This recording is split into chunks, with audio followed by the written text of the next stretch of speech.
Doctor, ಇವಳ ಜೀವಕ್ಕೆ ಏನು ಅಪಾಯ ಇಲ್ಲ ತಾನೆ? ಪ್ರಕಾಶ್, ಅವಳ ಜೀವಕ್ಕೆ ಏನು ಅಪಾಯ ಇಲ್ಲ. ಅವಳು ಹೆದರಿ ಹೊರಚಿ ಹೋಗಿದ್ದಾಳೆ ಅಷ್ಟೇ.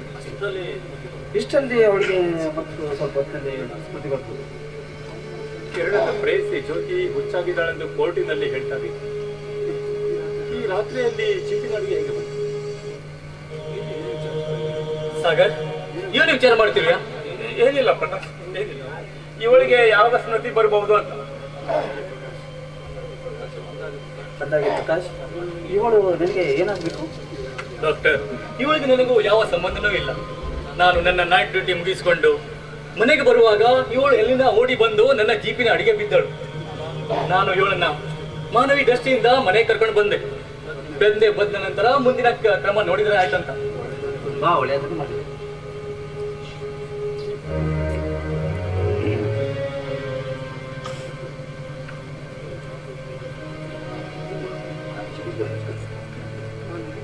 ನಾನೆಲ್ಲಿರುವೆ? ನೀವೆಲ್ಲರೂ ಯಾರು? ನೀನು ಸಾಮಾನ್ಯಲ್ಲಿ ಗತಿ ತಪ್ಪಿದ ಅವರೇ ನಿಮ್ಮನ್ನು ಕರೆದುಕೊಂಡು ಬಂದಿದ್ದು ಅದೇ ಕಾರ್ಖಾನೆಗೆ. ಸರ್, ನನ್ನನ್ನು ತಂದು ಉಪಚರಿಸಿದ್ದಕ್ಕೆ ನಿಮಗೆ ತುಂಬಾ ಧನ್ಯವಾದಗಳು. ನೀನು ಯಾರಮ್ಮ? ಈ ಅಪರಾತ್ರಿಯಲ್ಲಿ ಹೀಗೆ ಏಕೆ? ನಾನು ಒಬ್ಬ ಅನಾಥಳು. ಯಾವನೋ ಒಬ್ಬ ಕಾಮಾಂದ ನನ್ನನ್ನು ಬೆನ್ನಟ್ಟಿ ಬಂದ. ಅವನನ್ನು ತಪ್ಪಿಸಿಕೊಂಡು ಬರೋಷ್ಟರಲ್ಲಿ ಏನಾಯ್ತು ನನಗೆ ತಿಳಿಲಿಲ್ಲ. ನಾನಿನ್ನು ಬರ್ತೀನಿ. ಅನಾಥಳಾದ ನೀನು ಈ ರಾತ್ರಿಯಲ್ಲಿ ಎಲ್ಲಿಗೆ ಹೋಗೋಣ? ಎಲ್ಲೋ ದೈವ ಕರೆದಲ್ಲಿಗೆ. ನೋಡಿ ಮೇಡಮ್, ನೀವು ಏನೋ ಸಂಕೋಚ ಪಡೋಕೊಳ್ಳದಿದ್ದರೆ ನಮ್ಮ ಮನೆಯಲ್ಲಿ ಇರಬಹುದು. ಅಲ್ಲಿ ನಿಮಗೆ ಯಾವ ತೊಂದರೆನೂ ಆಗುದಿಲ್ಲ. ಸರಿ ಅಮ್ಮ, ಪ್ರಕಾಶ್ ಹೇಳುವುದರಲ್ಲಿ ಸತ್ಯ ಇದೆ. ಸುತ್ತಲೂ ಕಾಮಾಂಧರು ಇರುವ ಈ ಸಮಾಜದಲ್ಲಿ ಒಟ್ಟಿಯಾಗಿ ತಪ್ಪು ಅಮ್ಮ ಇರುವುದು. ವಿಚಾರ ಮಾಡು. ಆಗ್ಲಿ ಡಾಕ್ಟರ್, ನಿಮ್ಮ ಸಲಹೆಯಂತೆ ನಾನು ಇಲ್ಲೇ ಇರ್ತೀನಿ. ತುಂಬಾ ಸಂತೋಷ. ಪ್ರಕಾಶ್, ಸಮಯ 3 ಗಂಟೆ. ನಾನೇನು ಹೊರಡಬೇಕು. ನಡಿ ಡಾಕ್ಟರ್, ನಾನು ನಿಮಗೆ ಡ್ರಾಪ್ ಕೊಟ್ಟು ಬರ್ತೇನೆ. ಸರಿ ಸರ್. ಸಾಗರ್, ಯಾಕಪ್ಪ ಸುಮ್ಮನೆ ಮೌನವಾಗಿ ನಿಂತಿರುವೆ? ಯಾಕಿಲ್ಲಪ್ಪ, ಹೀಗೆ ಮೇಡಮ್, ಇವರು ನನ್ನ ಗೆಳೆಯ ಸಾಗರ್ ಅಂತ. ಸಾಗರ್, ಮೇಡಮ್ಗೆ ಒಂದು ರೂಮಿನ ವ್ಯವಸ್ಥೆ ಮಾಡಿಕೊಡು. ನಾನು ಡಾಕ್ಟರ್ಗೆ ಡ್ರಾಪ್ ಕೊಟ್ಟು ಬರ್ತೇನೆ. ನಡಿ ಡಾಕ್ಟರ್. ಚೆನ್ನಾಗಿ ವಿಶ್ರಾಂತಿ ತಗೊಮ್ಮ.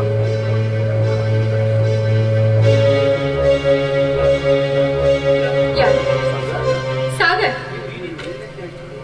ನೀನು ಈ ರೀತಿಯಾಗಿ? ಆ ವಿಧಿ ಬರೆದ ಚಿತ್ರ ನನ್ನ ಬಾಳಿನಲ್ಲಿ ಆಯ್ತು. ಮತ್ತೆ ನಿನ್ನ ಸಹೋದರಿ ಸುಧಾ? ಅವಳು ಆ ದೇವರ ಪ್ರೀತಿಗೆ ಪಾತ್ರರಾದಳಮ್ಮ. ಏನ್ ಹೇಳ್ತಾ ಇದೀಯಾ? ನನ್ನ ಸ್ನೇಹಿತೆ ಸುಧಾ ದೇವರ ಪ್ರೀತಿಗೆ ಪಾತ್ರರಾಗಲೇ? ಹೋಗ್ಲಿ ಬಿಡಮ್ಮ, ದೇವರು ಬರೆದ ವಿಧಿ ಲಿಖಿತದಲ್ಲಿ ನಾವು ಏನು ಮಾಡ್ಲಿಕ್ಕೆ ಸಾಧ್ಯವಿಲ್ಲ. ಜ್ಯೋತಿ, ನೀನು ಈ ಅಪರಾತ್ರಿಯಲ್ಲಿ ಎಲ್ಲಿಗೆ ಓಡಿರುತ್ತೇಮ್ಮ? ನನ್ನ ಸ್ವಾರ್ಥಕ್ಕಾಗಿ ಅಪ್ಪಾಜಿಯವರನ್ನ ಕೊಲೆ ಮಾಡಿ ಆ ಕೊಲೆ ಅಪರಾಧವನ್ನು ಕಿರಣ್ ಮೇಲೆ ಹೊರಿಸಿದ. ಕಿರಣ್ ಕಾರಾಗೃಹಕ್ಕೆ ಹೋಗಿ ಆ ನೀಚ ವಂಚಕನಿಂದ ಹೇಗೆ ತಪ್ಪಿಸಿಕೊಂಡು ಬರೋಷ್ಟರಲ್ಲಿ ಹೀಗೆಲ್ಲ ಆಗೋಯ್ತು. ಆ ನೀಚ ಅಷ್ಟೇ ಅಲ್ಲ, ಒಂದು ದಿನ ನನ್ನನ್ನು ಬಲಾತ್ಕರಿಸಲು ಸಹಿತ ಬಂದಿದ್ದ. ಆತನ ಕೈಯಿಂದ ಹೇಗೋ ಮಾಡಿ ತಪ್ಪಿಸಿಕೊಂಡು ಬಂದೆ. ಸಾಕು ವೈಭವ್, ನಿನ್ನ ಕಾಲು ಈಗ ಸಮೀಪಿಸುತ್ತಲೇ ಬಂದಿದೆ. ಜ್ಯೋತಿ, ಈಗ ನೀನು ಇಲ್ಲಿ ಯಾವ ತರಹದ ಭಯ ಪಡಲು ಅವಶ್ಯಕತೆವಿಲ್ಲ. ನೀನು ಇಲ್ಲಿ ನೆಮ್ಮದಿಯಿಂದ ಇರಬಹುದು.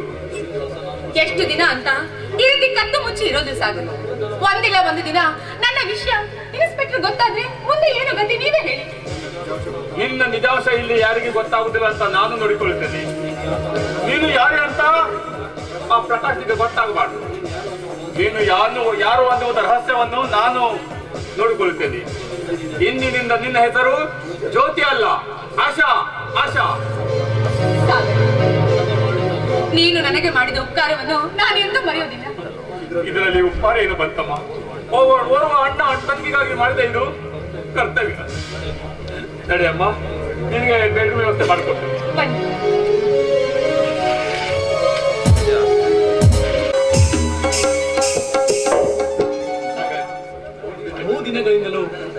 ಅಂತರಂಗದಲ್ಲಿ ಒಂದು ವಿಷಯವನ್ನು ಮನೆ ಮಾಡಿಕೊಂಡಿದೆ. ಅದನ್ನು ಇವತ್ತು ನಿನ್ನ ಮುಂದೆ ಬಹಿರಂಗಪಡಿಸುತ್ತೇನೆ ತಾತ. ನಾನು ಆಶಾಳ ಗುಣ ರೂಪ ಮೆಚ್ಚಿ ಅವಳಿಗೆ ಮೋಹಿತನಾಗಿ ಅವಳೇ ನನ್ನ ಮನೆ ದೇವತೆನೆಂದು ಸಿದ್ಧನಾಗಿದ್ದೇನೆ. ಪ್ರಕಾಶ್, ಏನ್ ಹೇಳ್ತಾ ಇದ್ದೀನಿ ನೀನು? ಆಶಾ ಯಾರು ಎಂದು ನಿನಗೆ ಗೊತ್ತಿದ್ಯಾ? ಸಾಗರ್, ಆಶಾ ಒಬ್ಬ ಅನಾಥ ಹೆಣ್ಣು. ಅವಳು ನನ್ನ ಮನೆಯಲ್ಲಿ ಬಂದು 2 ತಿಂಗಳಾಯ್ತು. ಅವಿವಾಹಿತ ಹೆಣ್ಣನ್ನು ಪರಪುರುಷರಲ್ಲಿ ಬಹಳ ದಿವಸ ಇದ್ದರೆ ಈ ಸಮಾಜ ಕೆಟ್ಟ ದೃಷ್ಟಿಯಿಂದ ಭಾವಿಸುತ್ತದೆ, ಸ್ವಲ್ಪ ಭಾವಿಸುತ್ತದೆ. ಅದಕ್ಕೆ ಅವಳ ಚರಿತ್ರೆಗೆ ಯಾವ ಕಳಂಕ ಬರಬಾರದೆಂದು ನಾನು ಅವಳನ್ನ ಮದುವೆ ಆಗಲು ಸಿದ್ಧನಾಗಿದ್ದೇನೆ ಸಾಗರ್. ಆದ್ರೆ ಪ್ರಕಾಶ್,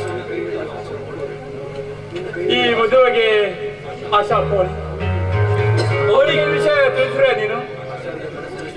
ಆಶಾವಿಗೆ ನನ್ನ ಮನಸ್ಸಿನ ವಿಷಯ ತಿಳಿಸಿ ಅವಳಿಗೆ ಒಪ್ಪಿಸುವ ಜವಾಬ್ದಾರಿ ನಿನ್ನದು ಸಾಗರ್.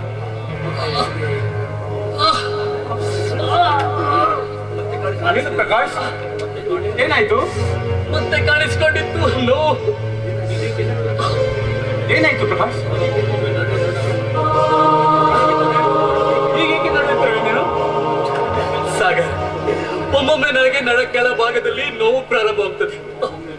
ಒಮ್ಮೊಮ್ಮೆ ನೋವು ಪ್ರಾರಂಭ ಆಗ್ತದೆ ಅಂತ ಹೀಗೆ ಹೇಳ್ಬೋದಾ? ಡಾಕ್ಟರ್ ಕಡೆ ಹೋಗಿ ಟ್ರೀಟ್ಮೆಂಟ್ ತಗೊಳ್ಬೇಕು. ನಡೆ, ಡಾಕ್ಟರ್ ಕಡೆ ಹೋಗೋಣ. ನಾನು ಬರ್ತೇನೆ. ಬೇಡ ಸಾಗರ್, ನೀನು ಇಲ್ಲೇ ಇರು, ನಾನೇ ಡಾಕ್ಟರ್ ಹತ್ರ ಹೋಗಿ ಬರ್ತೇನೆ ಸಾಗರ್.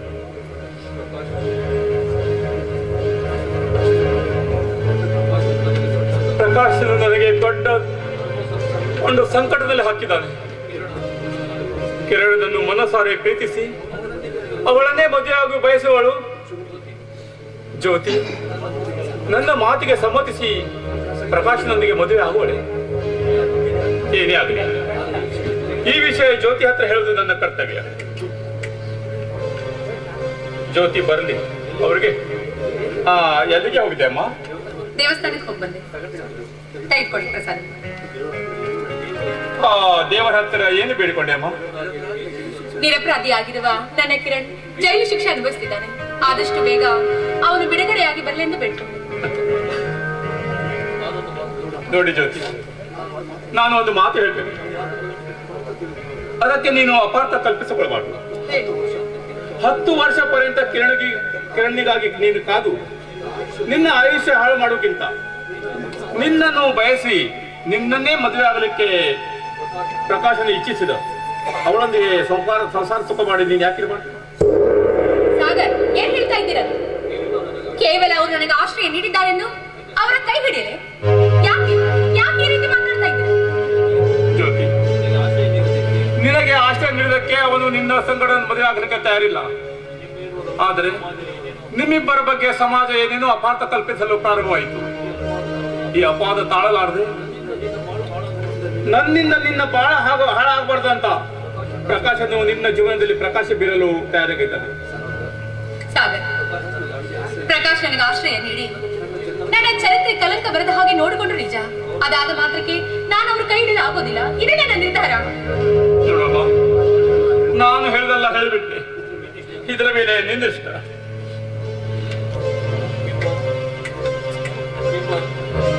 ಜ್ಯೋತಿ, ಪೇಪರ್ ಬಂತಮ್ಮ, ತಗೊಳ್ಳಿ.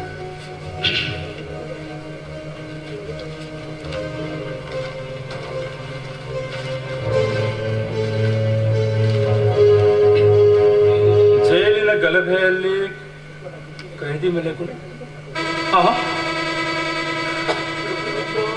ಮಿತ್ರ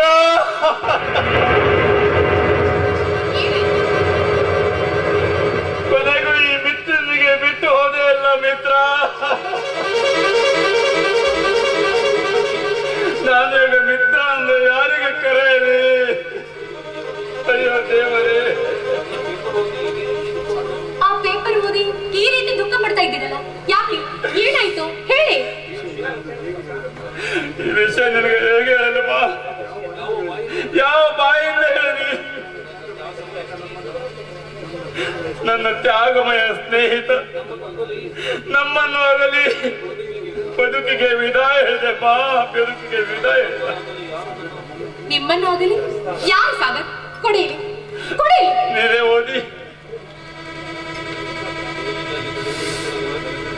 ಜೈಲಿನ ಗಲಭೆಯಲ್ಲಿ ತಪ್ಪಿಸಿಕೊಂಡು ಹೋಗುತ್ತಿದ್ದ ಕೈದಿಗಳಿಗೆ ಗುಂಡೇಟು ಬಿದ್ದಿದೆ. ಅದರಲ್ಲಿ ಕಿರಣ್ ಎಂಬ ವ್ಯಕ್ತಿ ಸ್ಥಳದಲ್ಲಿಯೇ ಮೃತಪಟ್ಟಿದ್ದಾರೆ.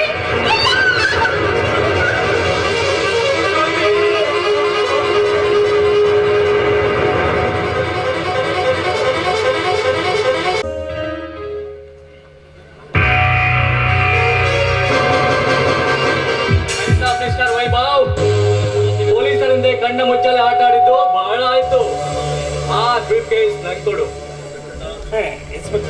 ಅದರಲ್ಲಿ ಏನಿಲ್ಲ, ಕೇವಲ ಬಟ್ಟೆ ಬರೆಗಳಿವೆ ಅಷ್ಟೇ. ಹುನ್ರಿ ಸಾಹೇಬ್ರೆ, ಇದ್ರಾಗಿ ಏನು ಇಲ್ರಿ, ಬರೀ ಸಾಹೇಬ್ರದ್ದು ಈ ನಮ್ ಸಾಹೇಬ್ರದ್ದು ಬರೀ ಬಟ್ಟೆ ಅದಾವ್ರಿ, ಹೊಂಟಿವ್ರಿ. ನನಗೆ ಚೆನ್ನಾಗಿ ಗೊತ್ತು ಅದರಲ್ಲಿ ಏನಿದೆ ಎಂಬುದನ್ನು. ಕೊಡೋ ಇಲ್ಲಿ.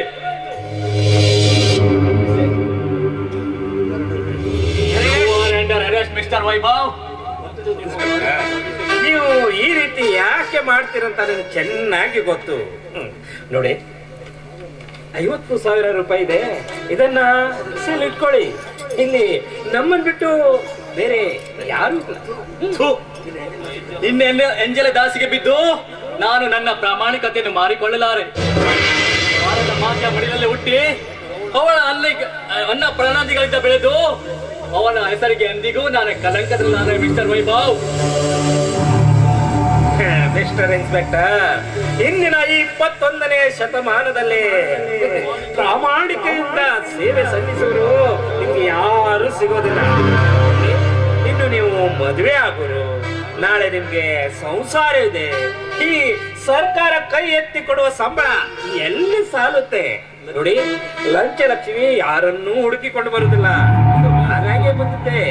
ಇಟ್ಟದ್ದನ್ನ ಇಟ್ಕೊಳ್ಬೇಕು. ಇದೇ ಸಾಹೇಬ್ರೆ, ಸಿಕ್ಕಿದ್ ಯಾಕೆ ಬೇಡ ಅಂತೀರಿ? ಸುಮ್ಮನೆ ತಕೊಂಡ್ ಕಿಶೋರ್ ಕೊಟ್ರಿ ಸಾಹೇಬ್ರೆ. ವೈಭವ್, ಈ ನಿನ್ನ ಪುರಾಣ ನನಗಬೇಕಾಗಿಲ್ಲ. ಕಾನ್ಸ್ಟೇಬಲ್, ಬಂಧಿಸು ಇವರನ್ನ.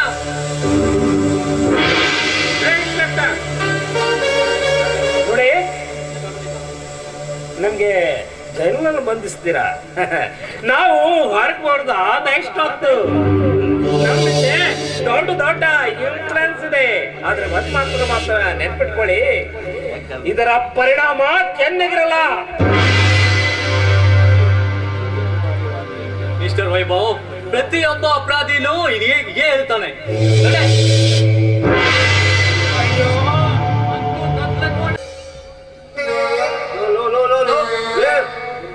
ಜನ ಸ್ವಲ್ಪ ನಿಂತ್ಕೊಳ್ಳೋ. ನೀವು ಏನು ಪಡ್ಪೂಸಿ ನನ್ನ ಹೆಸರು ಹಿಡಿದು ಕೂಗಿದವ ಬೇವರ್ಸಿ. ನಾನೇನು ಶಂಕರಪ್ಪ. ಏ ಶಂಕರಪ್ಪ, ಮರ್ಯಾದೆ, ಸ್ವಲ್ಪ ಮರ್ಯಾದೆ ಕೊಟ್ಟು ಮಾತಾಡಿ ಮಗನ. ನಾನಿನ್ನ ಹಳೆ ಛತ್ರಿ ಚೆನ್ನಪ್ಪ ಅಲ್ಲಲೇ, ನಾನೀಗ ಸಿದ್ದನಹಳ್ಳಿ ಸಿದ್ದಪ್ಪ, ಪರ್ಸನಲ್ ಸೆಕ್ರೆಟರಿ ಅದೀನಿ. ನೀನು ಸಾಧಿಕಾರಿ ಇದೆಯಾ? ಏ ಮಗನ, ಶಾಸಕರಿ ಅಲ್ಲಲೇ, ಸೆಕ್ರೆಟರಿ ಅನ್ನ. ಏನಾದ್ರೂ ಒಂದಪ್ಪ ಸೆಕ್ರೆಟರಿ ನೋಡಪ್ಪ. ನೀನು ಸಾಹೇಬ್ರು ಎಲ್ಲಿದ್ದಾರಪ್ಪ? ನಾನು ಸ್ವಲ್ಪ ಕೆಲಸ ಇತ್ತು ನೀನು ಸಾಹೇಬ್ರ ಅಂತ. MLA ಸಾಹೇಬ್ರು ಎಲ್ಲಿದ್ದಾರಪ್ಪ? MLA ಸಾಹೇಬ್ರು ನಿಮ್ಗೆ ಬೇಕಾದಾಗ ಸಿಗ್ಲಿಕ್ಕೆ ನಮ್ಮ MLA ಸಾಹೇಬ್ರಿಗೆ ಪುರ್ಸತ್ತಿಲ್ಲ, ಅವ್ರು ಸಿಗೋದಿಲ್ಲ. ಅವಾಗ ನನ್ನಂತೆ ಸ್ವಲ್ಪ ಕೆಲಸ ಇತ್ತು ಅವ್ರ ಕಡೆಗೆ. ಅವ್ರು ಸಿಗಂಗಿಲ್ರಿ. ಏನ ದಾರ್ಯಾಗ ನಿಂತು ಗಣೀರ, ಇವರು ನಿಮ್ಮನ್ನೇ ಭೇಟಿ ಆಗ್ಬೇಕಂತ ಬಂದಿದ್ದಾರೆ.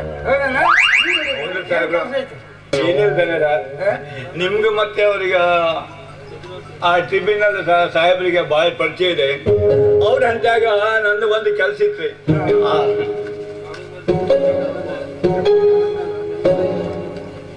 ಈ ಕಾಗದದ ಮೇಲೆ ನಿಮ್ದು ಒಂದು ಸಹಿ ಹಾಕೊಂಡು ಬಾ ಅಂತ ಹೇಳ್ಯಾರ. ದಯವಿಟ್ಟು ಈ ಕಾಗದ ಸಹಿ ಹಾಕ್ರಿ. ಆ ಕಾಗದ ಮ್ಯಾಗ ಸಹಿ ಹಾಕಕ್ ನಾ ಹಿಂಗ್ ಮಾಡಲ್ಲ. ಯಾಕಂತಲ್ಲ ಪುಕ್ಸಟಿ ಸಹಿ ಹಾಕಕ್ ಆಗುದಿಲ್ಲ. ಮತ್ತ ರೊಕ್ಕ ಕೊಡ್ಬೇಕಾಕೈತೆ. ಅಲ್ರಿ, ನೀವು ಚುನಾವಣೆ ನಿಂತಾಗ ನನ್ನನ್ನು ವಾಸ್ತವ್ರಿ, ನಾವು ನಿಮ್ದು ಹಂಗ ಮಾಡ್ತೇನೆ, ಹಿಂಗ ಮಾಡ್ತೇನೆ, ಚಂದ್ರನ ತರ್ತೇನೆ, ಸೂರ್ಯನ ತರ್ತೇನೆ ಅಂದ್ರೆ ಒಂದಕ್ಕೆ 2 ಮಾತು, 2ಕ್ಕೆ 10 ಮಾತು ಹೇಳ್ರಿ.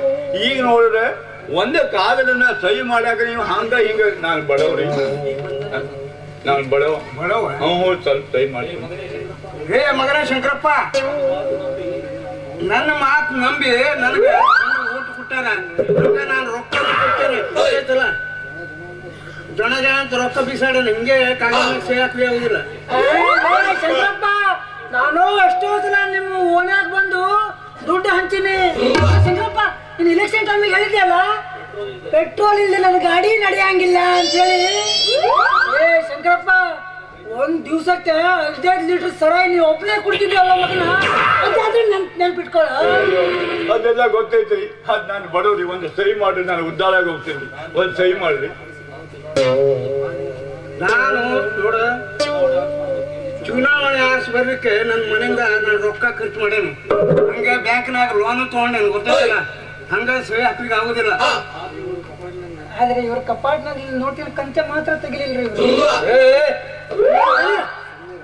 ಅದಕ್ಕೆ ಪ್ರಸಂಗ ನಾನು ಬೇಡ ಶಂಕರಪ್ಪ,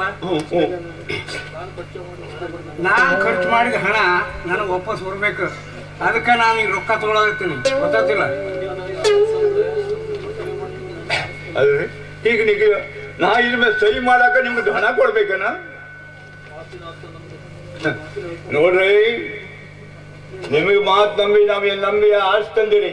ನೀವೀಗ ಒಂದು ಸಹಿ ಮಾಡಾಕ ನಮ್ಮ ಕಡೆ ಬಡವ್ರ ಕಡೆ ದುಡ್ಡು ಕೇಳ್ತೀನಿ. ಇನ್ನೊಂದು ಸಲ ನಮ್ಮ ಓಣ್ಯಾಗ ಬರ್ಬೇಕು. ಓಟ್ ಕರ ಹಾಂಗ ನೀವು ಅಂತ ನಿಮ್ದು ಕಾಲ ಒಂದಷ್ಟೆಲ್ಲ ಕೈ ಕೊಡೋದ. ಈ ಮಗಂದು ಒಂದೇ ಒಂದು ಕಾಲ ಕೈ ಕೊಡ್ತೇನೆ. ಓಣ್ಯಾಗ ಕಾಲಿಲ್ಲ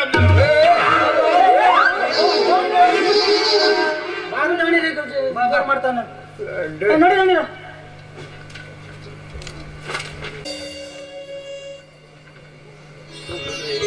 ಬಿಟ್ರಿ ಇದು ಏನು ಹುಡುಗಾಡ್ತೇನೆ ನಿಮ್ದು, ಕೈ ಬಿಡಿ. ಏನು ಆಸೆ ಮಾಡ್ತಾ ಇದ್ದೀರಾ? ಇದು ಹಾಸ್ಯವಲ್ಲ, ಬರೀ ಹಾಸ್ಯ. ಇಂದು ನಮ್ಮ ಬಾಳಿನ ಪ್ರಥಮ ರಾತ್ರಿ. ಈ ಮಹಾರಾತ್ರಿ ನಾವಿಬ್ಬರು ಸತಿಪತಿಗಳು ಒಂದಾಗಿ ಸಂಸಾರ ಎಂಬ ನೌಕೆಯಲ್ಲಿ ಹೊಸ ಜೀವನ ಸಾಗಿಸೋಣ. ಭಾಷಾ, ಇನ್ನು ನಮ್ಮ ಪ್ರೇಮ ರಾತ್ರಿ. ಈ ಪ್ರೇಮ ರಾತ್ರಿಯಲ್ಲಿ ನಾವಿಬ್ಬರು ಸುಖವಾಗಿ ಬಾಳುವ. ಛೀ, ಹೋಗಿಪ್ಪ, ಯಾವಾಗ್ಲೂ ಹುಡುಗಾಟ ಮಾಡ್ತೀರಾ, ನಂಗೆ ನಾಚಿಕೆ ಆಗತ್ತೆ. ಇದು ಹುಡುಗಾಟ ಅಲ್ಲ ಆಶಾ, ಅಪರಾಟ. ನಮ್ಮ ಬಾಳಿನ ಅಪರಾಟ.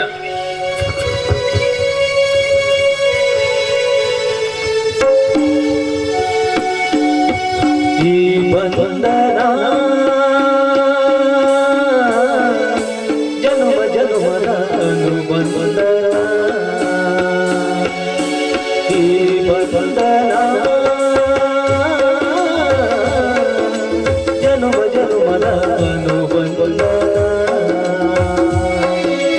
ಈ ಪ್ರೇಮ ಸಂಗೀತ ಸಂತೋಷ ಸಂಗೀತ.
ಯಾರಿರ್ಬೋದು? ತಡಿ, ಯಾರು ಅಂತ ಬಾಗಿಲು ತೆಗೆದು ನೋಡ್ತೀನಿ. ಬನ್ನಿ, ನೀವೇ ನೋಡಿ. ಡಾಕ್ಟರ್, ನೀವು ಈ ವೇಳೆಯಲ್ಲಿ? ನಾನು ಅನಿವಾರ್ಯವಾಗಿ ಬರಲೇಬೇಕಾಯ್ತು.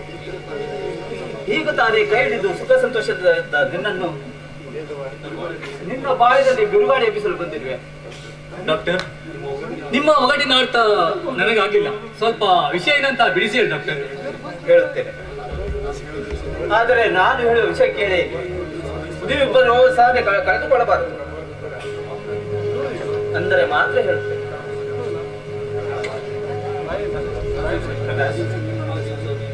ಆ ದಿವಸ ನೀನು ಸೊಂಟದ ಕೆಳಗೆ ನೋವು ಅಂತ ನನ್ನ ಕ್ಲಿನಿಕ್ಗೆ ಬಂದಿರಲ್ಲ, ನೆನಪಿದೆಯಾ ಸರ್ ನಿನಗೆ? ಹೌದು ಡಾಕ್ಟರ್, ಅಂದು ನನ್ನ ನೀವು ಎಕ್ಸ್ರೇ ತೆಗಿಸಿ ಸ್ಪೆಷಲಿಸ್ಟ್ನವರಿಗೆ ತೋರಿಸ್ತೇ ಅಂದಿದ್ದೆ. ಅದೇ ರಿಪೋರ್ಟ್ 2 ದಿವಸ ಮುಂಚೆ ಬಂದಿದ್ದಾರೆ.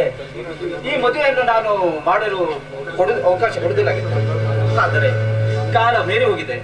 ಪ್ರಕಾಶ್, ನಿನ್ನ ಮೂತ್ರಕೋಶದಲ್ಲಿ ಕ್ಯಾನ್ಸರ್ ಇದೆ. ಡಾಕ್ಟರ್, ಡಾಕ್ಟರ್, ನನಗೆ ಮೂತ್ರಕೋಶದಲ್ಲಿ ಕ್ಯಾನ್ಸರ್ ಇದೆ. ಇದೇ ನಾನು ಕೇಳ್ತಾ ಇದ್ದೀನಿ. ಈಗ ತಾನೇ ನನ್ನ ಕೈ ಹಿಡಿದ ಪತಿ ದೇವರಿಗೆ ಕ್ಯಾನ್ಸರ್ ರೋಗವೇ? ಅಯ್ಯೋ ದೇವರೇ!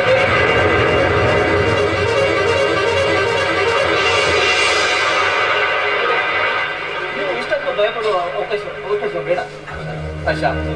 ನಿನ್ನ ಗಂಡನಿಗೆ ರೋಗ ಈಗ ತಾನೇ ಸ್ಟಾರ್ಟ್ ಆಗಿದೆ, ಇನ್ನು ಪೂರ್ಣ ಬಂದಿಲ್ಲ. ಇದು ವಾಸಿ ಆಗತ್ತೆ.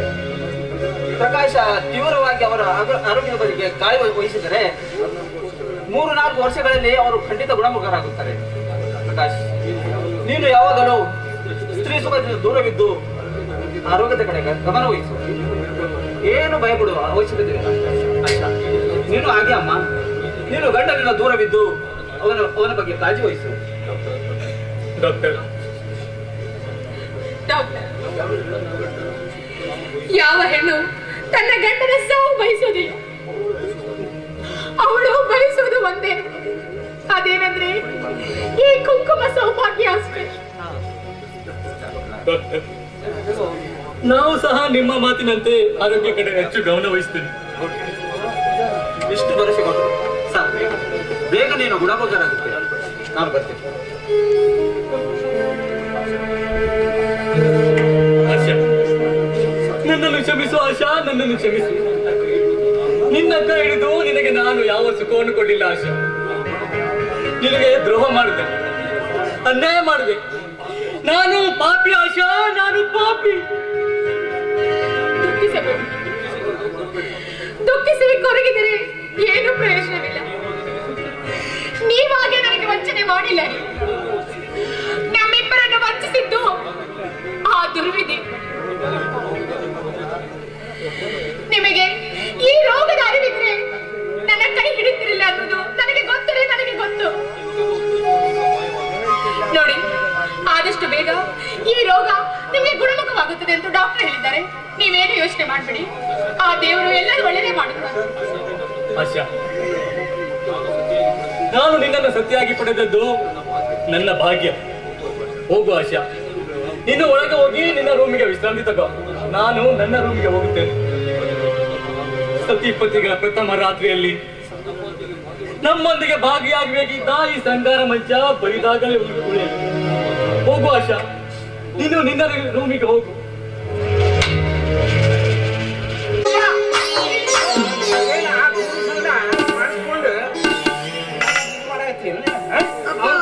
ಮಾಡ್ಕೊಡ್ತೇನೆ ಅಂತ ಮಾಡಿ ನಾನು ಡಾಕ್ಟರ್ ಅಂತ ಹೋಗಿ ನಿನ್ನ ಹೊಟ್ಟೆ ಒಳಗಿಂದ ತೆಗ್ಸಿ IAS ಆದವನಿಗೆ ಮದುವೆ ಮಾಡಿಕೊಡ್ತೇನೆ ನೋಡಿ. ಏನಂತ ಇಲ್ಲಪ್ಪ, ನಾನು ಡಾಕ್ಟರ್ ಹತ್ರ ಬರೋದಿಲ್ಲ. ಯಾಕೆ? ಇಲ್ಲಪ್ಪ, ಯಾಕೆ ಆಗೋದಿಲ್ಲ? ಡಾಕ್ಟರ್ ಹತ್ರ ಬರೋದಿಲ್ಲಪ್ಪ. ಬಿಡಂಗಿಲ್ಲ. ಅಪ್ಪ, ನಾ ಮದುವೆ ಮಾಡ್ಕೊಳೋದಾದ್ರೆ ಆ ಗುರುನೇ ಮದುವೆ ಮಾಡ್ಕೊಡು. ಗುರುನ್ ಮದುವೆ ಮಾಡ್ಕೊತಿ? ಹೌದಪ್ಪ. ಕೊಡ್ತೇನೆ ನಿನಗೆ. ಕೊಡ್ಲಿಲ್ಲ ಅಂದ್ರ ನೋಡಿಲ್ಲ, ನೀವು IAS IPS ಆದವ್ರಿಗೆ ಕೊಟ್ಟು ಮದುವೆ ಮಾಡ್ತೀನಿ ಅಂತ ಹೇಳಿದ್ರಲ್ಲ, ನನಗ್ ಕೊಟ್ಟು ಮಾತು ಮಾಡ್ತೀರೇನ್ರಿ? ಬಸರು ಆದ್ರೂ ಪರವಾಗಿಲ್ಲ ಹೇಳಿದ್ರ ಅದೇ ಮದುವೆ ಆಗ್ತೀನಿ. ಈಕಿ ಬಸ್ರಿ ಆಗ್ಯಾಳ ಅಂತ ನಾನ್ ತಲೆ ಬಿಸಿಲು ಇದ್ದಾಗ ನೀನ್ ದೊಡ್ಡ ಮಾತಾಡ್ತೀಯಲ್ಲ ತಲೆ ಸರಿ ಐತೆ ನಿಂದೆ ಬಾರ್ಬೆ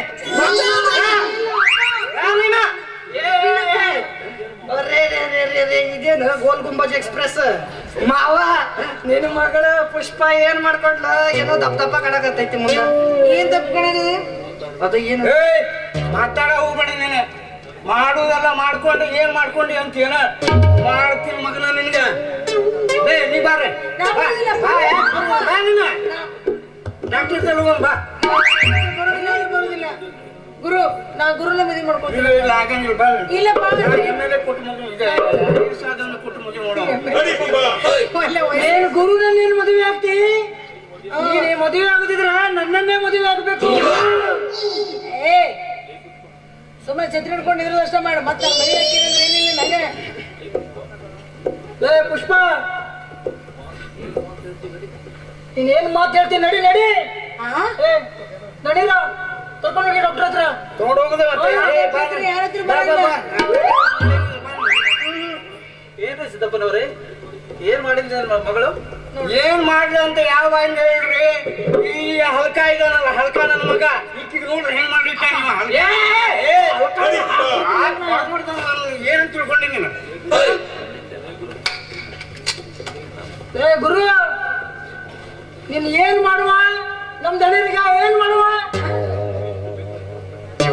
ಡಾಕ್ಟ್ರೆ ಎಷ್ಟು ರೊಕ್ಕ ಬೇಕಾದ್ರೂ ಕೊಡ್ತೇನೆ ಈಕಿ ಹೊಟ್ಟೆ ಒಳಗಿನ ಮೊದಲು ತೆಗಿಬೇಕು ನನಗೆ IAS ಆದವನ್ನ ಕೊಟ್ಟು ಲಗ್ನ ಮಾಡ್ಬೇಕಂತ ಐತಿ ಏನು ನೋಡಿ ಸಿದ್ದಪ್ಪನವ್ರೆ ನಾನೊಬ್ಬ ಡಾಕ್ಟರ್ ಅದವನ್ನು ಜೀವ ಉಳಿಸಿದ್ದಾನೆ ಆದ್ರೆ ಕೊಲ್ಲುದಿಲ್ಲ ಕೊಲ್ಲುವಲ್ಲ ನಾವು ಜೀವ ಉಳಿಸ್ತೇವೆ ಪುಷ್ಪ ಕೈತವನಾದ ನೀನು ಹೀಗೆಲ್ಲ ಮಾಡಿದ್ರ ತಪ್ಪಲ್ವಾ ತಪ್ಪು ಅಂತ ನನಗೂ ಗೊತ್ತಾತ್ರಿ ಆದ್ರ ಎಷ್ಟು ದಿನ ಅಂತ ತಡ್ಕೊಳ್ಳೋದು ಅದಕ್ಕೆ ನಾವಿಬ್ರು ಹಿಂಗ್ ಮಾಡ್ಕೊಂಡು ಕುಂತೀವಿ ನೋಡ್ರಿ ನೋಡಮ್ಮ ಪುಷ್ಪ ಪ್ರೀತಿ ಪ್ರೇಮ ಅನ್ನೋದು ತಪ್ಪಲ್ಲ ಆದ್ರೆ ಮದುವೆ ಮುಂಚೆ ಗರ್ಭ ಧರಿಸುವುದು ತಪ್ಪಮ್ಮ ಅದು ನಮ್ಮ ಸಂಸ್ಕೃತಿ ಅಲ್ಲ ಹೇಳ್ರಿ ಡಾಕ್ಟ್ರೆ ಒಂದ್ ಸ್ವಲ್ಪ ಹೇಳ್ರಿ ಅವ್ರಿಗೆ ಸರಿ ಮಾಡಿ ಹೇಳ್ರಿ ಏನ್ ಮರಿ ನೋಡತ್ತೀರಿ ತಿಳಿಸಿ ಹೇಳುದು ನಿಮ್ ಮಗಳಿಗೆ ಅಷ್ಟೇ ಅಲ್ಲ ರೀ ನಿಮಗೂ ಹೇಳ್ಬೇಕು ಪ್ರೀತಿ ಅವ್ರಿಗೆ ಬಿಟ್ಟು ಮದುವೆ ಮಾಡಿದ್ರೆ ಅವರು ಸುಖವಾಗಿ ಬಾಳಲ್ಲ ವಿಚಾರ ಮಾಡಿ ಸಿದ್ದಪ್ಪನವ್ರೆ ಡಾಕ್ಟ್ರೆ ಇವತ್ತು ನನ್ನ ಕಣ್ಣು ತರಿಸಿರಿ ಗುರು ಹೇಳಪ್ಪ ಇನ್ನು ಮುಂದೆ ನಾನು ನಿಮ್ಗೆ ಲಗ್ನ ಮಾಡ್ತೇನೆ ನೀವು ಮಾಡಿ ಸರಿ ಮಾಡಿ ತೋರಿಸಲ್ಲ ನಿಮ್ ಛತ್ರಿ ಹಿಡಿದು ಹೋಗಿನಿ ಯಾಕೋ ನಿಮ್ ಛತ್ರಿ ಬೇಕಾದ್ರೆ ನೀವೇ ಹಿಡ್ಕೊಳ್ಳಿ ಯಾಕೆ ಶೂಟ್ ಮಾಡಂತ ಏನಾತ್ ನಿಂಗೆ ಅಲ್ಲ ನನ್ಗೇನಾಯ್ತು ಅಂತ ಕೇಳಕತ್ತೀರಲ್ರಿ ಅಲ್ಲ ಇಕ್ಕಿನ ನನಗೆ ಕೊಟ್ಟು ಮದುವೆ ಮಾಡ್ತೀನಿ ಅಂತ ಹೇಳಿದ್ರಲ್ರಿ ಅವಾಗ ಈಗ ನೋಡಿದ್ರ ಈ ಗುರು ಸಂಗಡ ಮದುವೆ ಮಾಡ್ತೀನಿ ಅಂತ ಒಪ್ಕೊಂಡ್ರಲ್ರಿ ನೋಡ್ತಮ್ಮ ಗುರು ಸಂಗಡ ಮದುವೆ ಮಾಡುವಾಗ ನಿನಗೊಂದು ಹಂದ್ರದಾಗ ಹೆಣ್ಣು ನೋಡಿ ಯಾವ ಹುಡುಗಿ ನೋಡಿ ಮದುವೆ ಮಾಡ್ತಾರೆ ಬೇರೆ ಹುಡುಗಿ ಬಂದಿದ್ ಬೇರೆ ಒಂದು ಹುಡುಗಿ ನೋಡಿ ಲಗ್ನ ಮಾಡ್ತೀನಿ ಮೇಲೆ ಯಾಕೆ ಒಬ್ಬ ಹೊಡಿತೀನಿ ನಮ್ಮ ನೋಡಿ ಮದುವೆ ಮಾಡ್ತೀರಾ ಹೌದು ಮೊದ್ಲೇ ಹೇಳ್ಬಾರ್ದ ದಣಿರ ಎಲ್ಲಿ ಛತ್ರಿ ಹೆಣ್ಣಾದ್ರೇನು ಏ ಯಾರಿದಲ್ಲ ನಮ್ಮ ಅಕ್ಕ ತಂಗಿರದ ನಮ್ಮ ತಂಗಿಯರದ ಬಾ ಮಂದಿ ಅದಕ್ಕೆ ಕೊಡು ಅಂತೀರಿ ಅವ್ರ ಕೊಟ್ಬಿಡು ಯಪ್ಪ ಈಗಲಾದ್ರೂ ಸಮಾಧಾನ ಆಯ್ತು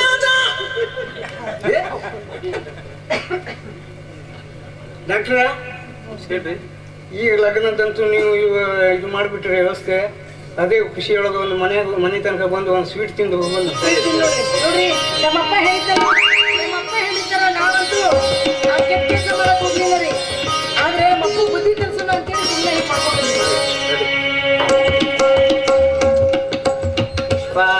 ಡಾಕ್ಟರ್ ಆಪರೇಷನ್ ಮಾಡಲಿಲ್ಲ ಏನು ಮಾಡಲಿಲ್ಲ ಈ ಮಗುನ ಒಂದು ಡ್ಯಾನ್ಸ್ ಬಿಡೋಣ ಹಾಗಂದೆ ಅವಾಗ ಬೇರೆ ಖುಷಿ ಆಗ್ಲಿ ತಮ್ಮಕ್ಕ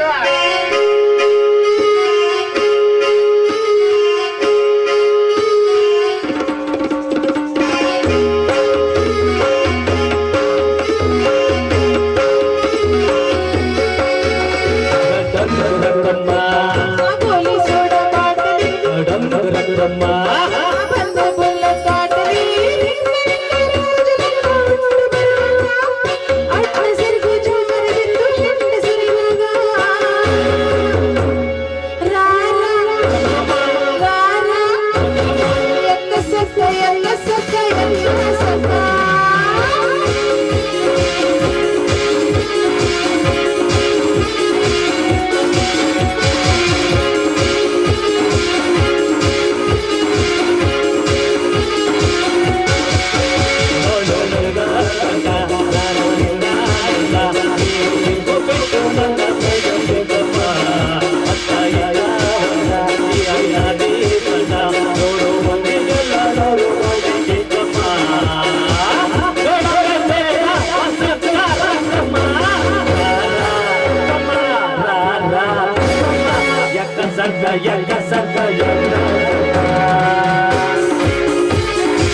ಎಲ್ರು ಮದ್ವೆಗೆ ಬರ್ರಿ ಮತ್ತೆ ತಪ್ಪದ. ನಿಮ್ ಮನ್ಯಾಗ ಊಟ ಮಾಡಿ ನಮ್ಮ ಮದುವೆ ಎಲ್ಲ ಇಡೋದ ಹುಬ್ಳಿನ ಎಲ್ಲಪ್ರ ಎಲ್ಲೂ ಬೇಡ, ಇಲ್ಲೇ ಅನ್ಕೊಂಡ ಇಡೋ ನಡಿ. ಇದೇ ಕಿರಣ್, ಇದೇ ನನ್ನ ಜೀವನದಲ್ಲಿ ನಡೆದ ಕಥೆ. ನೀವು ಗುಂಡಿಗೆ ಬಲಿಯಾದ ನನ್ನ ಸುದ್ದಿ ಕೇಳಿ ನಿಮ್ಮನ್ನು ಮರೆತು ಪ್ರಕಾಶನ ಕೈ ಹಿಡಿದೆ.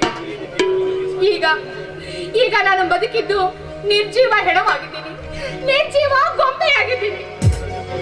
ಮಾಡಬೇಡ ಜ್ಯೋತಿ, ಈಗ ಹತ್ತು ಏನು ಪ್ರಯೋಜನವಿಲ್ಲ. ನೀನು ನಿನ್ನ ಗಂಡನ ಬಾಳು ಹಾಳಾಗಿದೆ ಎಂಬುದನ್ನು ಕೊರಗದೆ ನಗು ನಗುತ್ತಾ ಇರಬೇಕು.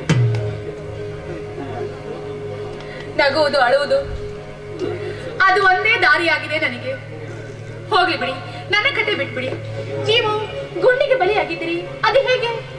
ಹೇಗೆ ಬದುಕಿ ಬಂದೆ ಎಂಬ ವಿಷಯವಿದೆ. ಆ ದೇವರ ದಯದಿಂದ ಹೇಗೋ ಬದುಕಿ ಬಂದೆ.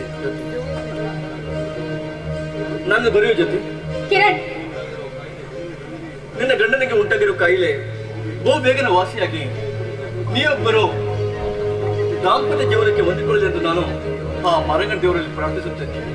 ಕಿರಣ್, ಈಗ ಎಲ್ಲಿ ಹೋಗ್ತೀರಾ? ಕಾಲಚಕ್ರ ನನ್ನನ್ನು ಎಲ್ಲಿಗೆ ಒಯ್ಯುತ್ತದೆಯೋ ಅಲ್ಲಿ. ಜೊತೆ ನೀನು ಸಂತೋಷವಾಗಿ ಬಾಳಿದ್ರೆ ನನಗೆ ನನ್ನ ಬದುಕಿನಲ್ಲಿ ನೆಮ್ಮದಿ ಸಿಕ್ಕಿರುವ ಹಾಗೆ. ಹಿಂದೆ ನನ್ನ ಜೀವನದಲ್ಲಿ ನಡೆದಿರುವುದು ಕೆಟ್ಟ ಗಳಿಗೆಂದು ಮರೆತು ಸುಖ ಜೀವನ ಸಾಗಿಸು. ನಿನ್ನ ಬಾಳು ನಂದಾದೀಪವಾಗಲಿ, ನನ್ನ ಗೋಕುಲವಾಗಲಿ. ಬರೆಯೋ ಜೊತೆ ಕಿರಣ್,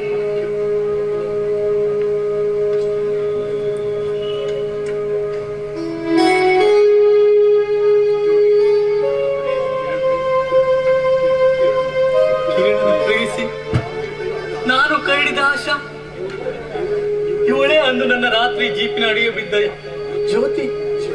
ಜ್ಯೋತಿ ಇವಳೇ, ಆಶಾ ಇವಳೇ. ನಾನು ಎಂಥ ದ್ರೋಹ ಮಾಡಿದೆ, ನನ್ನ ಸ್ನೇಹಿತನಿಗೆ ಎಂಥ ದ್ರೋಹ ಮಾಡಿದೆ. ನನ್ನ ಕಿರಣ ಪ್ರೇಯಸಿ ಎಂದು ಗೊತ್ತಾಗದಿದ್ದರೆ ನಾನು ಖಂಡಿತವಾಗಿಯೂ ಅವನನ್ನ ಮದುವೆ ಆಗುತ್ತಿರಲಿಲ್ಲ. ಅವಳ ಕೈ ಹಿಡಿದು ನಾನು ಅವಳಿಗೆ ಯಾವ ಸುಖವನ್ನೂ ಕೊಡ್ಲಿಲ್ಲ. ನನ್ನ ಕೈ ಹಿಡಿದು ಅವಳು ನರಕ ಅನುಭವ ಸಾಗಿಸ್ತಾ ಇದ್ದಾಳೆ.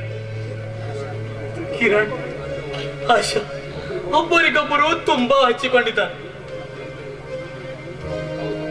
ಹೌದು, ನಾ ಮಾಡಲೇಬೇಕು. ನನಗಿರೋದು ಇದು ಒಂದೇ ದಾರಿ, ಇದು ಒಂದೇ ದಾರಿ. ಕಿರಣನ್ನು ಹುಡುಕಿ ಈ ವಿಷಯ ತಿಳಿಸಲೇಬೇಕು. ನನ್ನ ಪ್ರಾಣ ಕಾಪಾಡಿದ್ದ ಅವನ ಋಣ ನಾನು ಮುಟ್ಟಿಸಲೇಬೇಕು. ಅದಕ್ಕಿಂತ ಮೊದಲು ಈ ವಿಷಯ ಜ್ಯೋತಿಗೆ ತಿಳಿಸಲೇ ಬೇಡ, ಕಡೆಗೆ ತಿಳಿಸಿದ್ರಾಯ್ತು.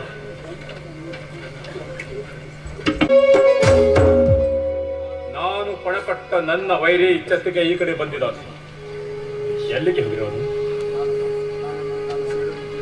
ನಾನು ನನ್ನ ಸೇಡನ್ನು ತೀರಿಸಿಕೊಳ್ಳಬೇಕೆಂಬ ಅವನು ಹಿಂಬಾಲಿಸ್ತಾ ಇದ್ದೇನೆ. ನನ್ನ ವೈರಿ ಎಚ್ಚರಿಕೆಗೆ ಬಂದಿದ್ದಾನೆ. ಎಲ್ಲಿಗೆ ಹೋಗಿರಬಹುದು? ಸಾಗರ್, ನೀನು ನನ್ನ ಆತ್ಮೀಯ ಸ್ನೇಹಿತರೆಂದು ನಾನು ನಂಬಿದೆ. ಆದರೆ ನೀನು ಹೊಟ್ಟೆಯಲ್ಲಿ ವಿಷ ತುಂಬಿಕೊಂಡು ಮೇಲಿನಂತೆ ಹಾಲಿನಂತೆ ಮಾತನಾಡುವ ಮಿತ್ರ ದ್ರೋಹಿ ನೀನು. ಕಿರಣ್, ನಾನು ಮಿತ್ರದ್ವಯ ಅಂತೆಯಲ್ಲ. ನಾನು ಏನು ಮಾಡಿದೆ? ಏನು ಮಾಡಿದೆ ಅಂತ ನನ್ನನ್ನು ಕೇಳ್ತಿರಲ್ಲೋ? ಜ್ಯೋತಿ ಬದುಕಿದ್ದರು, ಅವಳು ಪ್ರಕಾಶನ ಹೆಂಡತಿಯಾಗಿದ್ದರೂ ಸಹ ಅವಳು ನನಗಾಗಿ ಆತ್ಮಹತ್ಯೆ ಮಾಡಿಕೊಂಡಿದ್ದಾಳೆಂದು ಸುಳ್ಳಿಗೆ ನುಡಿದೆ. ಕಿರಣ್, ಜ್ಯೋತಿ ವಿಷಯ ನಾನು ನಿನ್ನ ಶ್ರೇಯಸ್ಸಿಗಾಗಿಯೇ ಹೇಳಿದ್ದು. ಪೇಪರ್ನಲ್ಲಿ ಓದಿ ನಾನು ಗುಂಡಿಗೆ ಬಲಿಯಾದ ವಿಷಯ ಜ್ಯೋತಿಗೆ ತಿಳಿಸಿ ಅವಳ ಮನಸ್ಸು ಬದಲಾಯಿಸಿ ಅವಳನ್ನು ಪ್ರಕಾಶನೊಂದಿಗೆ ಮದುವೆಯಾಗಲು ನಾನೇ ಪ್ರೇರೇಪಿಸಿದೆ. ಅವಳು ಪ್ರಕಾಶನ ಕೈ ಹಿಡಿದು ಸುಖ ಜೀವನ ಸಾಗಿಸುತ್ತಿರುವಾಗ ನಿನಗೆ ನಿಜಾಂಶ ಹೇಳಿದರೆ ನೀ ಎಲ್ಲೋ ನೊಂದುಕೊಳ್ತೀಯ ಅಂತ ನಾನು ನಿನಗೆ ಸುಳ್ಳು ಹೇಳ್ತೀನಿ. ಸಾಗರ್, ನೀನು ತಿಳಿದುಕೊಂಡಂತೆ ಜ್ಯೋತಿ ಪ್ರಕಾಶನ ಕೈ ಹಿಡಿದು ಸುಖ ಜೀವನ ಸಾಗಿಸುತ್ತಿಲ್ಲ. ಅವಳೊಂದು ಸಜೀವ ಗೊಂಬೆಯಂತೆ ನರಕ ಯಾತನೆ ಅನುಭವಿಸುತ್ತಿದ್ದಾಳೆ. ಏನು ಹೇಳ್ತೀವಿ ನೀನು? ಜ್ಯೋತಿ ಪ್ರಕಾಶನ ಕೈ ಹಿಡಿದು ನರಕ ಜೀವನ ಸಾಗಿಸುತ್ತಾಳೆ? ನಿನಗೆ ಹೇಗೆ ಗೊತ್ತಿದ್ದು? ನಾನೀಗ ಜ್ಯೋತಿ ಮನೆಯಿಂದಲೇ ಬರುತ್ತಿದ್ದೇನೆ. ಸಾಗರ್, ಜ್ಯೋತಿಯೇ ತನ್ನ ಗತ ಜೀವನದ ಬಗ್ಗೆ ಎಲ್ಲಾ ವಿಷಯ ನನಗೆ ತಿಳಿಸಿದ್ದಾಳೆ. ಪ್ರಕಾಶ್ನಿಗೆ ಮೂತ್ರಕೋಶದಲ್ಲಿ ಕ್ಯಾನ್ಸರ್ ಇದೆ ಅಂತೆ. ಅಯ್ಯೋ, ಎಂತ ದುರಂತ ಬಹಳವನ್ನು ಅನುಭವಿಸಬೇಕಾಯಿತು. ಅಂತ ಭಯಂಕರ ರೋಗ ಮಾನವರಿಗೆ ಬಂತು ಅಂದರೆ ಮರಣವು ಸಮೀಪಿಸಿದಂತೆ ಸರಿ. ಸಾಗರ್, ಪ್ರಕಾಶ್ನಿಗೆ ಹೇಳಿಕೊಳ್ಳುವಷ್ಟು ರೋಗ ಬರಲಿಲ್ಲ. ಸದ್ಯ 3-4 ವರ್ಷದಲ್ಲಿ ಅವನು ಸಂಪೂರ್ಣ ಗುಣ ಹೊಂದುವರೆಂದು ಡಾಕ್ಟರ್ ಅಭಿಪ್ರಾಯಪಟ್ಟಿದ್ದಾರಂತೆ. ಅಂತೂ ಕಿರಣ್, ನಿನ್ನ ಹಾಗೂ ಜ್ಯೋತಿಯ ವಿವಾಹವಾಗಿದೆ. ಒಂದೊಂದು ರೀತಿಯಾಗಿ ದುರಂತ ದಾರಿ ಹಿಡಿದೆ. ಜ್ಯೋತಿಯನ್ನು ಮನಸಾರೆ ಪ್ರೀತಿಸಿ ನೀನು ಕಾರಾಗೃಹ ಸೇರಿದೆ. ಅವಳು ಪ್ರಕಾಶದೊಂದಿಗೆ ಮದುವೆಯಾಗಿ ಅವಳ ಬಾಳು ಪ್ರಕಾಶವಾಗದರೆ ಕತ್ತಲೆಯಲ್ಲಿ ಅವತರಿಸಿದೆ. ನಡಿಕಿರೆ, ನಾವು ಈಗ ಹೊರಗೆ ಏನು ಪ್ರಯೋಜನವಿಲ್ಲ. ನಡಿ ಸಾಗರ್.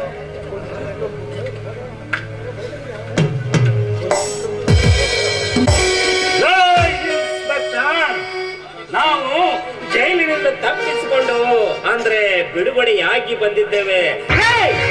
ಇನ್ನು ಮೇಲೆ ಸೇಡು ತೀರಿಸಿಕೊಳ್ಳಲು.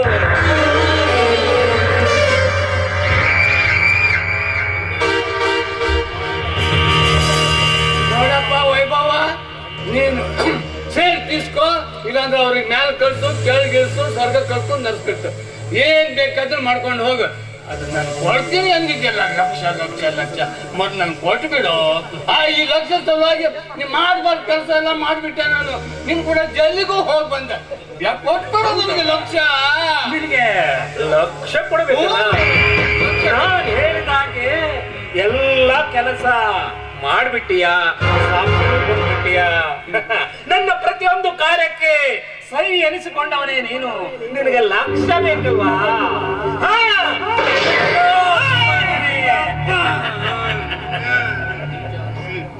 ಅಯ್ಯೋ ನಿಜ? ಹೌದಾ? ರೊಕ್ಕ ಕೊಡ್ತೀನಿ ಅಂತ ಹೇಳಿದ್ರೆ ನಮ್ಮ ಪ್ರಾಣ ತಗೊಂಡೇನು? ಹೌದಾ? ನಾನು ನೀಚ. ನನ್ನನ್ನು ನಂಬಿದವರಿಗೆ ಯಾರಿಗೂ ಬದುಕಲು ಬಿಡುವನಲ್ಲ ಈ ವೈಭವ. ಅಯ್ಯೋ, ನೀನು ವಿಷ ಸರ್ಪ. ವಿಷ ಸರ್ಪ. ನಾನು ವಿಷ ಸರ್ಪ. ನನ್ನನ್ನು ಕೆಣಕಿದವರು ಯಾರು ಬದುಕು ಉಳಿದಿಲ್ಲ. ಇನ್ನು ಮುಂದೆ ನನ್ನ ಆಸೆಯ ಜ್ಯೋತಿ ಎಲ್ಲಿಯಾದರೂ ಹುಡುಕಿ ಅವಳನ್ನು ನನ್ನವಳನ್ನಾಗಿ ಮಾಡಿಕೊಳ್ಳಲೇಬೇಕು.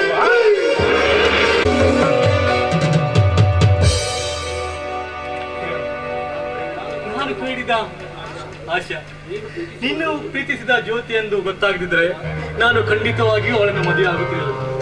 ದಯವಿಟ್ಟು ನನ್ನನ್ನು ಕ್ಷಮಿಸು ಕಿರಣ್, ದಯವಿಟ್ಟು ನನ್ನನ್ನು ಕ್ಷಮಿಸು. ಪ್ರಕಾಶ್, ಏನು ಮಾತನಾಡ್ತಿರುವೆ? ನಾನು ಯಾರನ್ನು ಪ್ರೀತಿಸಿಲ್ಲ. ಆಶಾ ಅಥವಾ ಜ್ಯೋತಿ ಅನ್ನೋರು ಯಾರು ನನಗೆ ಪರಿಚಯವೇ ನನಗಿಲ್ಲ.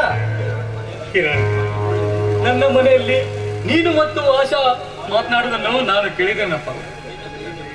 ನಿನ್ನ ಕೈ ಹಿಡಬೇಕಿದ್ದ ಆಶಾ, ನಿನ್ನ ಪ್ರೇಯಸಿ ಆಶಾ, ಅವಳನ್ನು ನಾನು ಮದುವೆಯಾದೆ. ಅವಳನ್ನು ಮದುವೆಯಾಗಿ ಅವಳಿಗೆ ಯಾವ ಸುಖವನ್ನು ಕೊಡ್ಲಿಲ್ಲ ಕಿರಣ್. ಅವಳಿಗೆ ನಾನು ಯಾವ ಸುಖವನ್ನು ಕೊಡ್ಲಿಲ್ಲ ಕಿರಣ್. ಪ್ರಕಾಶ್, ನೀನು ಎಲ್ಲ ಕೇಳಿದ್ದು ನಿಜವಿರಬಹುದು. ಜ್ಯೋತಿಯನ್ನು ನಾನು ಪ್ರೀತಿಸಿದ್ದು ನಿಜವಿರಬಹುದು. ಅವಳಿಗೆ ನನ್ನ ಪ್ರೇಯಸಿ ಅಲ್ಲ, ನಿನ್ನ ಧರ್ಮಪತ್ನಿ, ನನಗೆ ಅತ್ತಿಗೆ ಸಮಾನ. ಕಿರಣ್, ಜ್ಯೋತಿ ಈ ಸಮಾಜದಲ್ಲಿ ಪವಿತ್ರವಾಗಿದ್ದಾಳೆ. ಅಂದೊಮ್ಮೆ ನನಗೆ ರಕ್ತಸ್ರಾವಾದಾಗ ನಿನ್ನ ರಕ್ತ ಕೊಟ್ಟು ನನಗೆ ಬದುಕಿಸಿದೆಯಲ್ಲ, ಆ ದಿನ ಹೇಳಿದ್ದೆಲ್ಲ ನಿನಗೆ, ನಾನು ಒಂದಲ್ಲ ಒಂದಿನ ನಿನ್ನ ಈ ಋಣ ಮುಟ್ಟಿಸ್ತೇನೆ ಅಂತ. ಈಗ ಆ ಕಾಲ ಬಂದಿದೆ ಕಿರಣ್. ಏನ್ ನುಡುಕ್ತೇನೆ ಪ್ರಕಾಶ್? ನನ್ನ ಋಣ ಮುಟ್ಟಿಸುವ ಯೋಗ ಬಂದಿದೆ. ಹೌದು ಕಿರಣ್, ಆದ್ರೆ ಮುಟ್ಟಿಸುವ ಋಣ ಯಾವುದಂತ ಇಲ್ಲಿ ಹೇಳಲ್ಲ. ಈಗ ನೀನು ನನ್ನ ಸಂಗಡ ಮನೆಗೆ ಬರಬೇಕು. ಅಲ್ಲೇ ವಿಷಯ ಹೇಳ್ತೀನಿ ನಿನಗೆ. ನಾನು ಮುಟ್ಟಿಸುವ ಋಣ ಯಾವುದು ಅಂತ. ಬಾ ಕಿರಣ್, ಮನೆಗೆ ಹೋಗು. ನೋಡು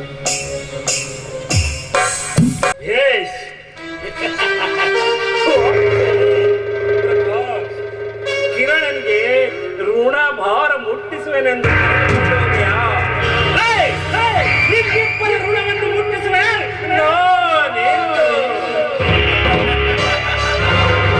ನಾನ್ಯಾರು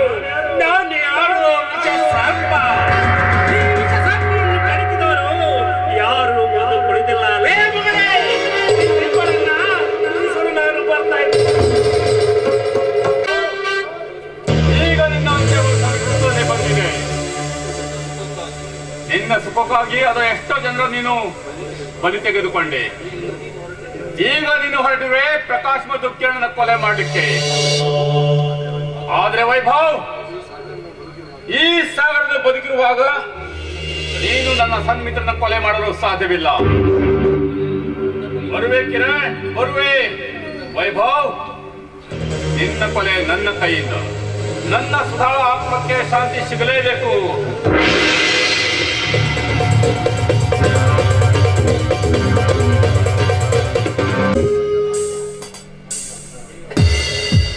ನನಗಿಂತ ಮೊದಲು ಬಂದ ಪ್ರಕಾಶ್ ಕಿರಣ್ ಎಲ್ಲಿಗೆ ಹೋಗಿರಬಹುದು?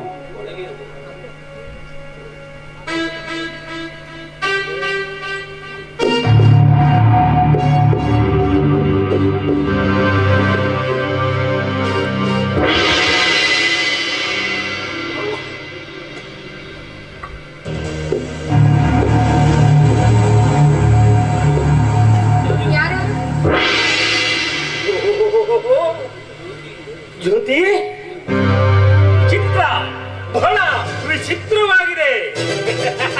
ಅಂದು ನನ್ನ ಕೈಯಿಂದ ತಪ್ಪಿಸಿಕೊಂಡ ಬೇಟೆ ಎಂದು ತಾನಾಗಿಯೇ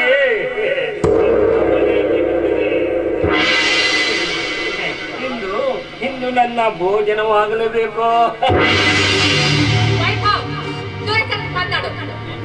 ಒಂದು ಹೆಜ್ಜೆ ಮುಂದಿಟ್ರೆ ಪರಿಣಾಮ ನೆಟ್ಟಿಗಿರಂಗಿಲ್ಲ.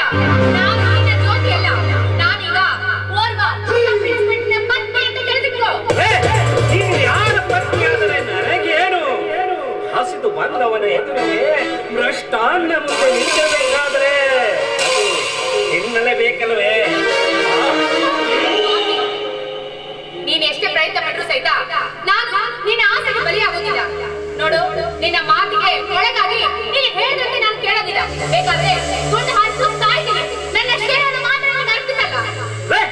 ಎಲ್ಲಿಯವರೆಗೆ ನಿನ್ನ ಹಠ? ನನ್ನ ಗಣಿತನ ಇರುವವರೆಗೂ ನನ್ನ ಹಠ. ಕಾಮಕ್ಕೆ ಬಲಿಯಾಗದ ನಿನ್ನಂತ ಹೆಣ್ಣು ಇನ್ನು ಬದುಕಿರಬಾರದು.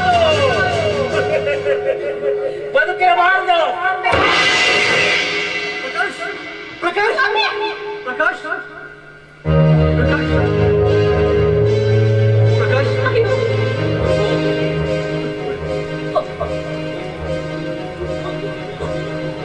ವೈಭವ್, ಅಂದು ನಿನ್ನನ್ನು ಜೀವಂತ ಬಿಟ್ಟಿದ್ದೇ ತಪ್ಪಾಯ್ತು. ಈ ಅನರ್ಥಕ್ಕೆ ಕಾರಣವಾಯ್ತು. ನಿನ್ನಂತ ಪಾಪಿಗಳಿಗೆ ಜೀವನದಲ್ಲಿ ಅವಕಾಶ ಕೊಟ್ಟಿದ್ದೇ ತಪ್ಪು. ನಿಜ ನಿಜ ಕಿರಣ್, ಅಂದು ನೀನು ನನ್ನನ್ನು ಬಿಟ್ಟಿದ್ದು ಯಾಕೆ ಗೊತ್ತೇ? ನಿಮ್ಮೂವರ ಕೊಲೆ ನನ್ನ ಕೈಯಿಂದಲೇ ಆಗಬೇಕೆಂಬ ಕಾರಣದಿಂದಲೇ ನೀನು ನನ್ನನ್ನು ಬಿಟ್ಟಿದ್ದೆ. ನನಗೆ ಜೈಲಿಗೆ ಕಳಿಸಿದ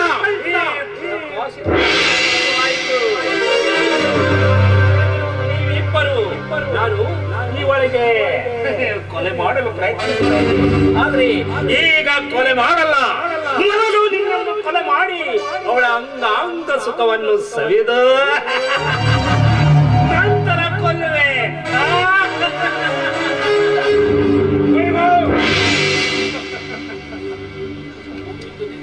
ಮುಗಿತ್ತು ನಿನ್ನ ಆಯುಷ್ಯದ ಕೊನೆಗಳಿಗೆ. ನೀನು ಬದುಕಿದೆಯಾ? ಸಮಾಜ ಕಂಟಕನಾಗಿ ನೀನು ಎಲ್ಲರನ್ನು ತನ್ನ ಹಣದ ಮರದಿಂದ ಸೀನಿಸುತ್ತಿರುವ ನೀನು ನನ್ನ ಈ ಪಿಸ್ತೂಲಿಗೆ ಆಹುಲಿ ಆಗುತ್ತೇ ಬೇಕು.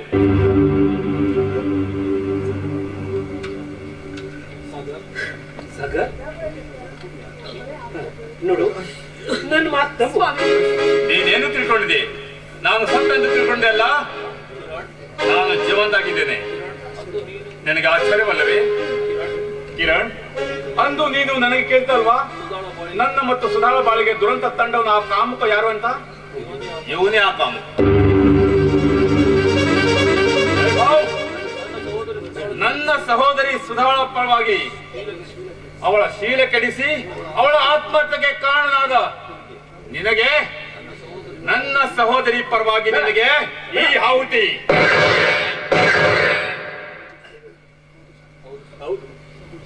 ಹೌದು ಸಾಗರ್, ನಾನು ಅನೇಕ ಅಮಾಯಕ ಹೆಣ್ಣುಗಳನ್ನ ನನ್ನ ಆಸೆಗೆ ಬಲಿ ತೆಗೆದುಕೊಂಡೆ.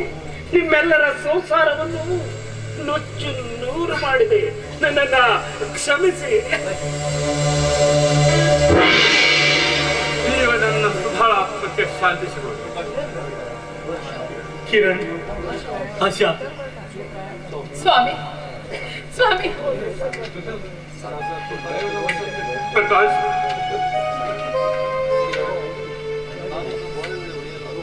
ಕಿರಣ್, ನಾನಿನ್ನು ಬಹಳ ಮೇಲೆ ಉಳಿಲ್ಲ. ಇನ್ನ ಋಣಿ ಮುಟ್ಟಿಸುವ ಕಾಲ ಬಂದಿದೆ ಕಿರಣ್. ನಾನು ಪ್ರೇರಿಸಿದ ಆಶಾ ಅರ್ಥಾತ್ ನಿನ್ನ ಪ್ರೇಯಸಿ ಜ್ಯೋತಿ ನಿನ್ನವಳಾಗಬೇಕು. ಅವಳು ಈ ಸಮಾಜದಲ್ಲಿ ಪವಿತ್ರಳಾಗಿದ್ದಾಳೆ ಕಿರಣ್. ನಾನು ತಾಳಿ ಕಟ್ಟಿದರೂ ಗಂಡನಲ್ಲ. ಅವನಿಗೆ ತಾಳಿ ಕಟ್ಟಿ ನಾನು ಯಾವ ಸುಖವನ್ನು ಕೊಡಲಿಲ್ಲ ಕಿರಣ್. ನೀನು ಅವಳಿಗೆ ಹೊಸ ಬಾಳ್ಕೊಡ್ಬೇಕು ಕಿರಣ್. ಪ್ರಕಾಶ್, ಏನ್ ನುಡುತ್ತೀರ ನೀನು? ಸ್ವಾಮಿ ಏನ್ ಹೇಳ್ತಾ ಇದ್ದೀರಾ ನೀವು?